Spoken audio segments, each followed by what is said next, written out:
For 48 years, the most powerful man in America was not the one in the Oval Office. He was the man who kept the keys to his secrets. This is not a story of justice. It is the story of how a single man, armed with dark psychology, became the architect of fear. Hoover's philosophy was simple. No one is innocent. There are only secrets that have not yet been uncovered. His job was to uncover them. The man who turned this axiom into an empire of nearly half a century was J. Edgar Hoover. And to understand the predator, we must first understand the world that created him. Hoover was not born into emptiness.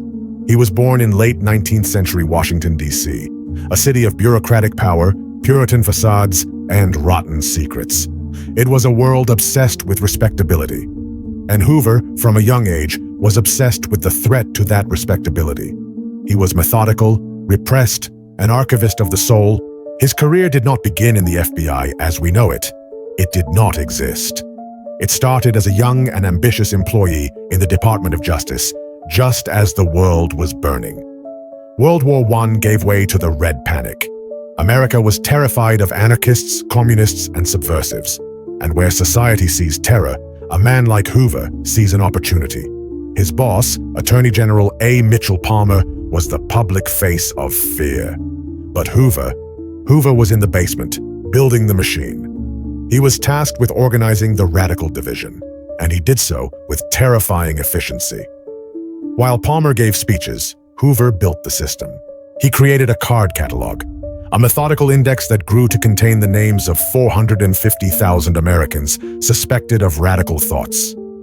This was his first major discovery. Power does not reside in weapons. It resides in files. It resides in knowing who is talking to whom, who believes in what, and, most importantly, whom each one fears. The Palmer raids were his test case. Thousands of people were detained in brutal and often illegal raids, many of whom were deported. It was a massive assault on civil liberties. But for Hoover, it was a resounding success. He learned two fundamental lessons. First, fear is the key that opens any door. A terrified public will voluntarily give up their freedoms in exchange for the promise of security. Second, the man at the center of attention, Palmer, is the first to fall. Palmer was criticized, his presidential ambition collapsed, and he was forgotten. Hoover, the bureaucrat, the archivist, survived. The lesson was clear. Real power does not sit on the throne. It hides in the shadows behind it, controlling information. In 1924, he was given control of the Bureau of Investigation. It was plagued with corruption, full of incompetent agents appointed through political favors. And here, Hoover revealed his second layer of dark psychology, the obsession with pathological control as a bureaucratic weapon. He started a cleansing. He dismissed hundreds of agents, but he did not replace them with independent thinkers. He replaced them with extensions of himself. He created the mold of the man-G. He demanded that his agents be accountants or lawyers. He forbade them from having mustaches. He dictated their clothing, dark suits, impeccable white shirts. He required them to abstain from drinking in public. This was not professionalism. It was the creation of a cult. A man who can control the smallest details of his subordinates' lives, what they wear, how they style their hair, exercises absolute psychological control. He created an order of celibate priests dedicated not to God, but to the director. The man-G were not law enforcement agents. They were Hoover's personal eyes and ears. Their loyalty was not to the Constitution, it was to him. With his army of loyal clones and his growing bureaucratic power, Hoover began to build his true masterpiece. It was not the FBI that the public knew, the one that pursued gangsters like John Dillinger. That was the facade, the public relations campaign that he himself skillfully directed, becoming a national hero. No, his true work, his real source of power, was being built in secret, in an office adjacent to his. It was called the Personal and Confidential Files. They were guarded not by the FBI, but by his lifelong personal secretary, the formidable Helen Gandy. These files did not belong to the United States government. They belonged to J. Edgar Hoover. And this is where the method is perfected. Hoover unleashed his agents, not only to investigate crimes, but to collect sins. He used black bag jobs, illegal raids, to install microphones. He authorized wiretaps without judicial orders. He gathered testimonies from informants. But what was he looking for? He was not looking for the bank robber. He was looking for the senator who had a mistress. He was looking for the congressman with gambling debts. He was looking for the judge with a hidden sexual preference. He was looking for the public figure with alcohol problems. Hoover understood a fundamental psychological truth that elevated him above all others. A politician does not fear jail. He fears shame. He fears the destruction of his legacy. He fears the look in his wife's eyes. He fears the ridicule of the press. Hoover was not enforcing the law. He was gathering the keys to everyone's moral cages. He became the nation's dark confessor, an Old Testament God who saw everything, not to forgive, but to archive. This collection of human weaknesses became his insurance policy. It became the weapon he silently aimed at the heads of every power figure in Washington. And the first man to feel the cold of that barrel was the one who gave Hoover his almost unlimited power, President Franklin D. Roosevelt. The relationship between Roosevelt and Hoover was a dance with the devil. FDR, a master of political manipulation, understood the value of a man like Hoover. With the world marching toward war, Roosevelt unleashed his FBI director. He gave him verbal permission, of course announced in writing, to spy on subversives, fascists, communists, anyone threatening the war effort. Hoover accepted the task enthusiastically. But this is where his dark psychology was revealed. Hoover was not Roosevelt's hunting dog. He was a wolf pretending to be one. His definition of subversive was flexible. He began spying not only on Roosevelt's enemies, but also on his critics. And, more boldly, he started spying on the First Lady herself, Eleanor Roosevelt. Eleanor was a liberal, a civil rights advocate, far to the left of her husband. To Hoover's rigid and paranoid mind, her idealism was indistinguishable from communist subversion. He despised her, and so he accumulated a file on her. He recorded her meetings, her conversations, her friendships, and then he carried out the power move. He didn't blackmail her directly. That was crude. He simply passed reports to FDR for his security, detailing his wife's activities. The message was implicit and double. I am useful. I can protect you from your enemies. And I know everything, even about your own house. You can't get rid of me. FDR, the pragmatic politician, understood the message. He accepted the Faustian pact. Hoover had become indispensable. The servant had turned into the silent partner. But true power is not tested with a president who supports you, but with one who hates you. In 1945, Roosevelt dies. Harry Truman, a straightforward man who lacked FDR's sophistication, takes office, and Truman despised J. Edgar Hoover. Truman saw Hoover for what he was. He saw the danger of a centralized secret police that was unaccountable. He saw echoes of the Gestapo in the structure of the FBI. He wanted to create a central intelligence agency, which would become the CIA, precisely to strip power from Hoover. Truman wrote in his diaries that the FBI could become a dangerous threat. And yet, he did not dismiss Hoover. Why? Because when Truman arrived at the Oval Office, the personal files were already a mature monster. Hoover already had secrets, not only of Truman's allies, but also of his enemies. Dismissing Hoover was not a simple administrative matter. It was detonating an information bomb in the heart of Washington. It was inviting chaos. Hoover did not need to threaten. Blackmail was the air they breathed. Hoover had survived his first regime change. He had demonstrated that his power was independent of the Oval Office. He had become a permanent and dark branch of the government. With his power in Washington consolidated, first through World War II, and then through Cold War paranoia and McCarthy's witch hunts, which Hoover fed with information, his focus shifted to a new type of subversive, an enemy who, to him, was more dangerous than any Soviet spy. This enemy did not threaten the government with bombs. He threatened Hoover's social order with ideas. The enemy was Dr. Martin Luther King Jr. Hoover's obsession with King was not political. It was pathological. King represented everything Hoover feared and despised. He was a charismatic mass leader, while Hoover was a shadow bureaucrat. He was a powerful speaker, while Hoover stuttered in public. He was sexually deviant, according to Hoover's puritanical morals.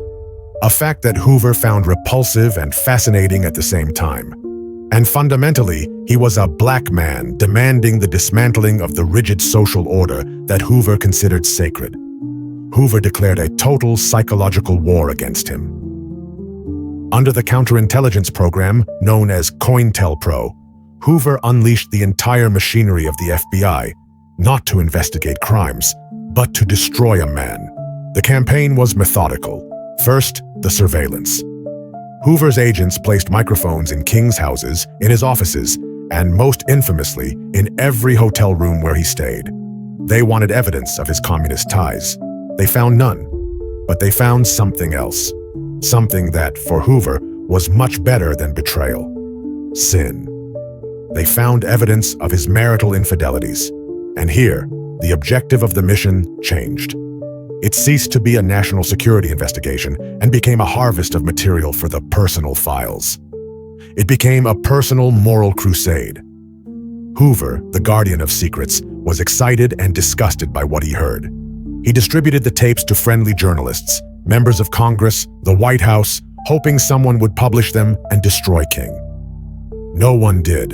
The press, at that time, had limits, so Hoover decided to take matters into his own hands.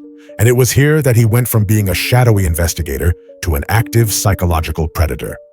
In November 1964, just as King was about to accept the Nobel Peace Prize, the FBI sent an anonymous package to his home. His wife, Coretta Scott King, was the one who opened it. Inside was an audio tape, a compilation of King's adulterous encounters. And there was a letter. The letter, written by an FBI agent pretending to be a disillusioned black follower, was a masterpiece of dark psychology. It was not a simple threat. It was an attempt to annihilate the soul. He called King a colossal fraud, evil, an abnormal animal, and a beast.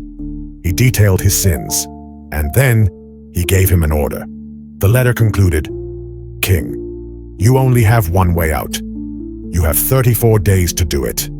You're finished. There is only one way out for you. You'd better take it before your dirty, abnormal, and fraudulent self is exposed to the nation." The message was unequivocal. The FBI, the most powerful justice agency on the planet, was attempting to blackmail an American citizen into committing suicide. This was Hoover in its purest form. It wasn't the law. It wasn't justice. It was the use of secrecy and shame as a lethal weapon, aimed directly at the psychological heart of his enemy. King, of course, did not commit suicide. He recognized the letter for what it was, an act of desperation from a terrified man. But the incident left him deeply disturbed. Hoover's war against King reveals the true purpose of his machine. The files were not for history. They were for destruction. But what kind of mind builds such a machine? What kind of man obsessively focuses on others' sins, cataloging human weakness with the devotion of a mad monk? To understand the predator, we must, for a moment, look into his mirror. And what we find is the key to his entire psychology: projection. Hoover was a man of deep secrets, in an era where secrecy and reputation were everything. His pathological obsession with sexual deviation, with homosexuality, which he called lavender and aggressively purged from the government, was a massive act of psychological projection. The man who hunted deviation in others was himself deeply deviant, according to the brutal standards of his own time. His entire life was a carefully managed contradiction. He was a lifelong bachelor who lived with his mother until she died. His closest companion, his constant shadow, was his deputy director, Clyde Tolson. They ate together every day. They went on vacation together every year. They sat together at the horse races. When Hoover died, he left all his inheritance to Tolson. Tolson is buried a few meters from Hoover's grave. no matter the exact nature of that relationship. What matters is how the vulnerability of that relationship in the 1950s fueled the machine. Hoover understood the power of sexual shame because he himself lived under its shadow. His crusade against others was a war against himself, and his personal files were not just an offensive weapon. They were the greatest defensive shield ever built. By having the file of everyone's adventures, from senators to movie stars, he ensured that no one would ever dare to open the file about him. His power was based on mutual assured destruction. He was the hydrogen bomb of secrets. And never was this power more necessary and more tested than when the old guard of Washington gave way to a new generation he could not control: the Kennedys. The arrival of John F. Kennedy in 1961 was a disaster for Hoover. The Kennedys were young, charismatic, liberal, and reckless. And worse, JFK committed the only act Hoover could not forgive. He appointed his own brother, Robert F. Kennedy, as Attorney General. For the first time in decades, Hoover had a boss, and Bobby Kennedy hated him. RFK saw Hoover as a racist dinosaur obsessed with communism, ignoring the real threat: organized crime, the mafia, something Hoover famously denied existed. Bobby Kennedy tried to force Hoover into mandatory retirement. He tried to strip him of power. It was the biggest political miscalculation of his life. He didn't understand who he was dealing with. He didn't understand that Hoover was not just a mere employee. Hoover did not retaliate publicly. That was not his style. He simply opened his arsenal. He unleashed his agents on the Kennedy administration, and what they found was the ultimate weapon, the crown jewel of his blackmail collection. President John F. Kennedy was a compulsive sexual addict. Hoover knew. He had tapes. He had reports. But that was only shameful. Hoover found something much worse. He found a woman named Judith Campbell Exner. Exner was a socialite beauty who frequented Las Vegas, and she was President Kennedy's mistress. At the same time, she was the mistress of Sam Giancana, the Chicago mafia boss. Hoover now had a direct, proven, and recorded link connecting the Oval Office with the top of organized crime. This was not just a simple infidelity. This was a catastrophic risk to national security. It was the secret that could destroy the Kennedy administration with a single headline. And here, we see Hoover's dark psychology at its peak. He didn't go to the press. He didn't threaten the president. He did something much more terrifying. He simply sent an informational memorandum to his boss, Attorney General Robert Kennedy, detailing the findings. A friendly reminder. A simple report of the situation. The implicit message was as clear as a shot in the dark. I know what your brother did. I know you know it. Now leave me alone. All of Bobby Kennedy's aggression ceased. The attempts to force Hoover into retirement evaporated. The director had won. He had domesticated Camelot. He had proven that it didn't matter who sat on the throne. The man with the files was the true king.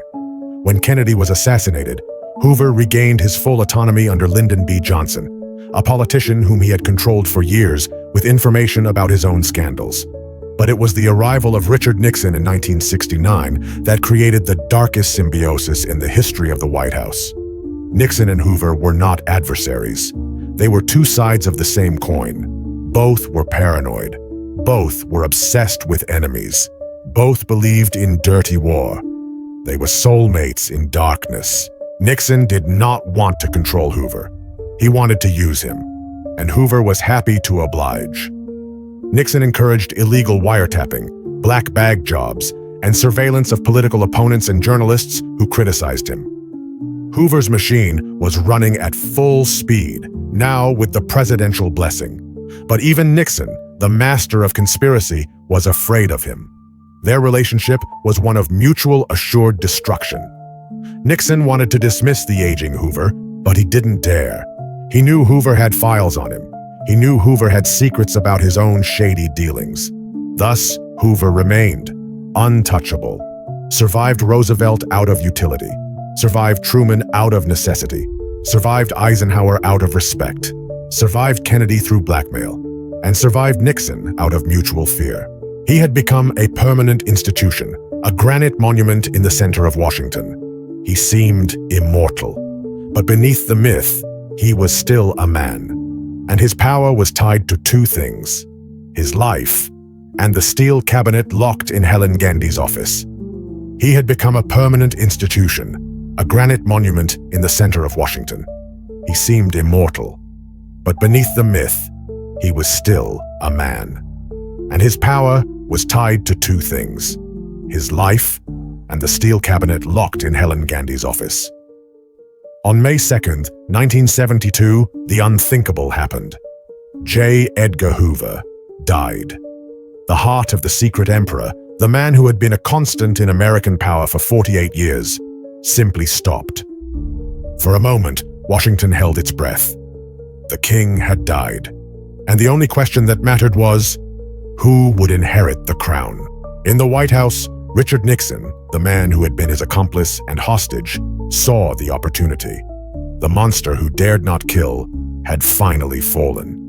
Nixon's immediate concern was not mourning the nation. It was controlling the information. Nixon knew what was in Hoover's office. He knew those files contained the secrets of his own administration. And he knew they could not, under any circumstances, fall into other hands. He ordered immediately. He sent his men, including advisor John Ehrlichman, to the FBI. Their mission: seal Hoover's office, take everything, and most importantly, secure the personal and confidential files. But when they arrived, it was already too late. They had underestimated the only person who understood Hoover's true power, the only person he had trusted completely for 54 years. His personal secretary, Helen Gandhi. Gandhi was not just a secretary, she was the guardian of secrets, the high priestess of Hoover's cult. The moment she learned of her boss's death, she knew her final duty. It was not to preserve his legacy for history, it was to protect it from history. She initiated the purge. For hours, while Hoover's body was still being discovered, Gandhi, a woman of incredible and cold efficiency, began systematically destroying the steel cabinet. Methodically, she fed the personal files into a shredder. The half-century history of sins, shame, weaknesses, and blackmail turned into confetti. Page by page, Hoover's insurance policy was destroyed. She did not do it to protect the Kennedys, nor the presidents, nor the nation. She did it to protect her boss. Her final act of loyalty was to erase the weapon so that no one else could use it, and so that history would never know the true extent of the power he wielded. Nixon's men arrived and found a sealed office, but an empty cabinet. They had left. And this leaves us with the ultimate truth of J. Edgar Hoover's dark psychology. His true power was never in the files themselves. It was not in the paper, nor in the tapes, nor in the photographs. His power lay in the fear of what those files might contain. He was the master of implicit blackmail. He never had to openly threaten a president. He never had to leak the tape. He only had to let them know with an informative memorandum or a friendly phone call that he knew. His power was the silence in the room. It was the pause in the conversation. It was the shared knowledge that the shame of every powerful man was catalogued, indexed, and stored just steps from his desk. Hoover died. The files were destroyed. But the machine he built, the architecture of total surveillance, survived. The idea that every citizen is a potential suspect. The philosophy that every secret must be collected, every weakness catalogued, every conversation recorded. The system he created, with his obsession with data, his disdain for privacy, and his belief that the end justifies any means. That system is the operating system of the modern surveillance state. The man is gone, but his ghost, his method, remains in the machine.